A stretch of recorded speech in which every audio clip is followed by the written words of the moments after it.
Over the last decade, the U.S. government has expanded its domestic surveillance networks to unprecedented levels. From rows of street cameras to airport pat-downs, many say civil liberties and privacy are at stake. RT's Anastasia Churkina has the story from the U.S.'s most monitored city. Welcome to Chicago, the most watched city in the U.S. From old-school blue light cameras to cameras with state-of-the-art technical capabilities, watchful lenses fill the streets.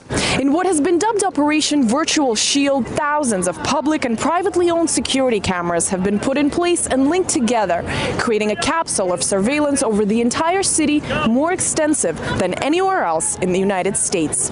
Their number is estimated at up to 10,000. The networks cost around $60 million. Officials say it's worth the price, but privacy concerns are at a peak. Over 1,200 security cameras located throughout the city are said to be powerful enough to be able to zoom into a text of a book or even a text message.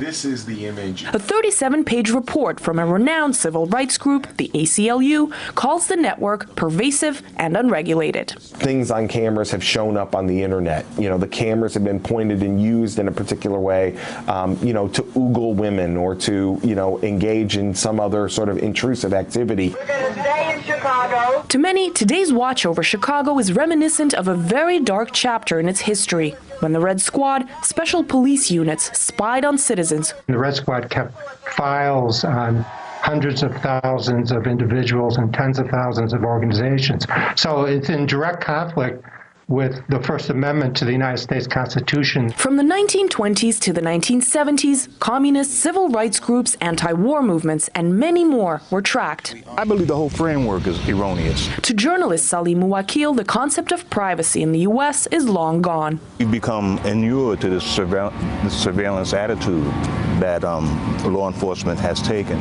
Salim says Chicago increasingly resembles the chilling anti-utopia described in George Orwell's legendary novel 1984, where every word, action, and even thought was monitored by Big Brother. The surveillance state. The only thing that's missing are the microphones that advise us on how to live our lives. While the stretch of surveillance grows, so do the fears of Americans. It creeps me out. I don't like it. When you fully appreciate the scale of what is being put in place in Chicago, and then imagine a more repressive city government, a more repressive regime, it could be incredibly intrusive. Chris Drew is an artist arrested for selling $1 prints on the streets. He filmed his arrest, and as a result, Class 1 felony, one step below attempted murder.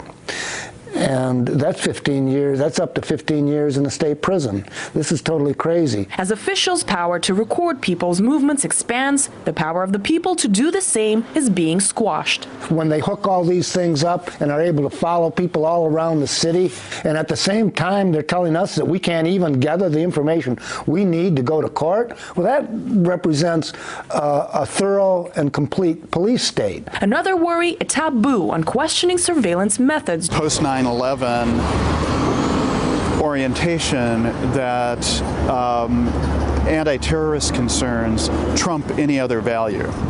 So there's not even a discussion. Leaving many wondering if the means designed to fight external terrors could end up terrorizing the people at home. The notion that you occupy a city by police presence is as flawed as it is globally with a military presence.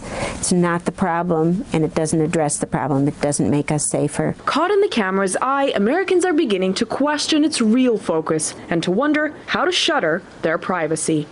Anastasia Churkina, RT, Chicago, Illinois.